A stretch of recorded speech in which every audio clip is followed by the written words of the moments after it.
tires out. Whatever was there. I'm accused of it so much, I might as well go out and do it. Clowns can get away with anything. Clowns can get away with murder.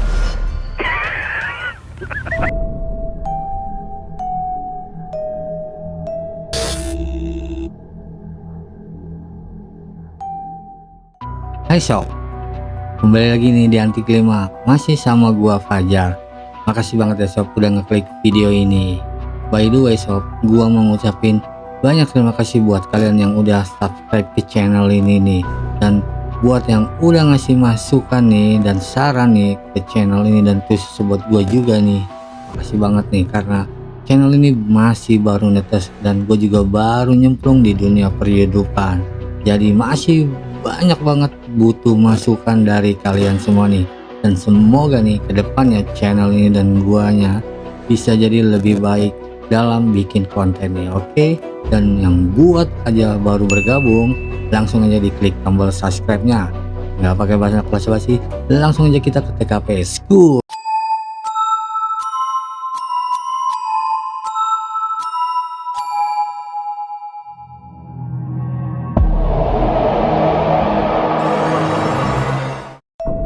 John Wayne Gacy, atau yang lebih populer lagi nih, Pogo the Clown, adalah salah satu pembunuh berantai yang paling sadis dalam sejarah kriminal Amerika Serikat. Dimana nih si orang John ini adalah seorang psikopat, gay, dan juga seorang pembunuh berantai, dan korbannya mencapai 33 anak remaja laki-laki nih. Mau tahu nih kengerian kisah lengkapnya? Jangan di skip, tonton terus sampai tuntas ya sob. John Wayne Gacy, atau yang gua lebih enak aja si John aja karena namanya panjang ya kan. Si John ini lahir pada 17 Maret 1942 di Chicago, Illinois. Masa kecilnya si John ini dipenuhi dengan keburukan nih, dimana nih pada masa kecilnya si John ini sering mendapatkan perlakuan yang kasar secara fisik maupun verbal oleh ayahnya sendiri nih. Dikarenakan nih si John ini nih menurut ayahnya adalah anak laki-laki yang lemah dan berperilaku seperti anak perempuan atau pemayu gitu ya, gemulai ya kan. Nah, tapi si John ini terus bersikuku untuk mendapat pengakuan kepada ayahnya kalau si John ini adalah anak laki-laki yang tulen nih, dan akhirnya si John pun mampu melewati masa kecilnya. Dan saat beranjak remaja, si John mulai menyadari nih tentang hasrat seksualnya yang berbeda nih, kalau dia ini lebih menyukai sesama jenis atau dia adalah seorang gay, tapi dia ini nih malu nih dengan penyimpangan seksualnya. Jadi nih hasrat itu ditutupi oleh si John dan dirahasiakan dari semua orang nih. Nah, singkat cerita nih, akhirnya si John pun menikah nih pada tahun 1964 sama wanita yang bernama Marilyn Myers nih. Dan dari pernikahannya ini si John ini memiliki 2 orang anak, dan pada awal pernikahan si John pun pindah nih ke rumahnya istrinya di Waterloo, Iowa untuk membantu usaha keluarga istrinya yang bergerak di bidang restoran cepat saji nih. Di awal pernikahannya si John pun normal dan baik-baik saja melakukan aktivitas seperti pria lainnya. Dia bergabung bersama masyarakat, dia bersosialisasi dan ikut acara amal-amal. Namun nih pada tahun 1968 sisi monster predatornya si John pun mulai keluar, dimana nih si John mulai melecehkan anak remaja laki-laki yang bekerja di restoran istrinya nih. Nah, akhirnya istrinya pun tahu nih kelakuan bejat sang suami si John ini, dan sang istri pun lalu melaporkan kejadian ini ke pihak kepolisian nih, dan dengan bukti yang kuat akhirnya si John pun dijebloskan ke dalam penjara dan dihukum selama 18 bulan nih, dan sang istrinya pun menggugat cerai si John nih. Singkat cerita, si John pun telah bebas dari penjara nih, dan dia lebih memilih pulang ke Chicago, Illinois dan membuka usaha baru nih, bergerak di bidang konstruksi, dan yang akhirnya usahanya pun sukses nih, dan dia pun mulai mengikuti aktivitas politik dan sosial di lingkungan masyarakat rumahnya nih sob.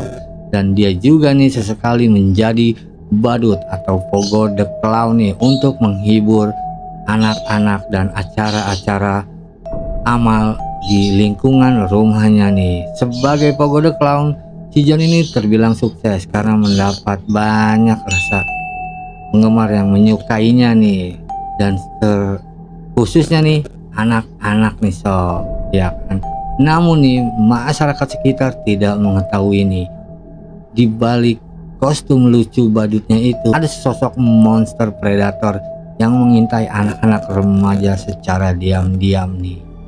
Nah, pengakuannya nih si John nih kepada wartawan setelah tertangkap nih, kalau dia ini nih lebih menyukai atau lebih lebih menghayati menjadi saat menjadi Pogo the Clown, di mana nih dia merasa memiliki kekuasaan penuh atas seseorang atau khususnya anak-anak nih. Gila banget, emang psikopat ya kan. Nah, awal kejahatannya si John ini dimulai pada tahun 1972 hingga 1978 nih, di mana nih para korbannya ini adalah kebanyakan para anak-anak jalanan, anak-anak broken home, dan para pekerja konstruksi yang bekerja di perusahaannya si John nih.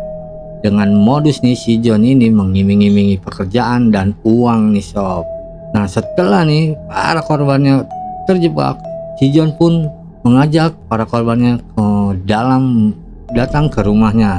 Lalu di dalam rumah itu si John mulai nih memberikan minuman dan obat-obatan nih, dan setelah itu para korbannya diborgol nih. Lalu mulailah kekejian si John ini, di mana si John ini menyiksa, mencabuli, dan sampai membunuh nih sob. Dan ada sebagian korbannya yang juga dimutilasi. Gila bang yang. Nah, dan langsung nih setelah melakukan kejahatan itu, jasad-jasad korbannya ini ditaruh nih di ruang bawah tanah rumahnya nih, dan sebagian ada yang didiemin dulu nih baru nanti dikubur, dan sebagian lagi ada juga yang dibuang ke sungai karena sudah nggak muat nih di ruang bawah tanah si John. Gila ya kan, parah banget, sampai nggak muat nggak lu jasad-jasad orang, berarti banyak banget ya kan. Nah, singkat cerita, kejahatan si John pun nih mulai terungkap ketika seorang remaja berumur 15 tahun bernama Robert Pierce menghilang nih sob, dan keluarganya pun mulai mencarinya. Dan para saksi mengatakan bahwa Robert Pierce terakhir terlihat bersama si John nih di apotik tempat si Robert Pierce ini bekerja, dan alhasil keluarganya pun mulai melaporkan ke polisi nih, dan pihak kepolisian pun mulai turun tangan dan menyelidiki, dan sampai polisi pun mendapatkan bukti kuat untuk menggeledah rumah si John. Dan bulan Desember 1978 nih akhirnya rumah si John ini digeledah nih sob.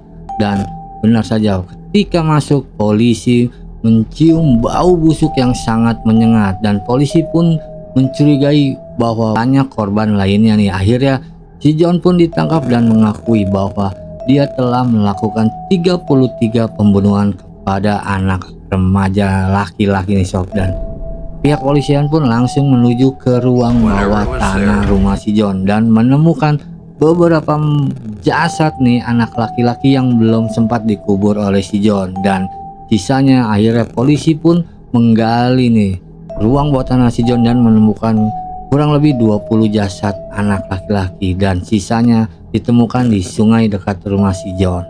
Gila banget ya kan. Cerita nih pada tahun 1980 akhirnya si John pun dihukum mati oleh pihak pengadilan Chicago nih sob, dan dieksekusi pada tahun 1994, di mana si John ini disuntik mati sob. Gila kan, udah pantas banget sih emang dia disuntik mati ya kan, orang sakit kayak gitu ya enggak. Gimana nih tanggapan kalian nih tentang si John ini? Komen di kolom komentar. Oke, sampai di sini dulu nih kisah nyata kali ini. Makasih banget udah nonton video ini sampai tuntas, dan jangan lupa di like, komen, dan subscribe. Oke, see you in the next video.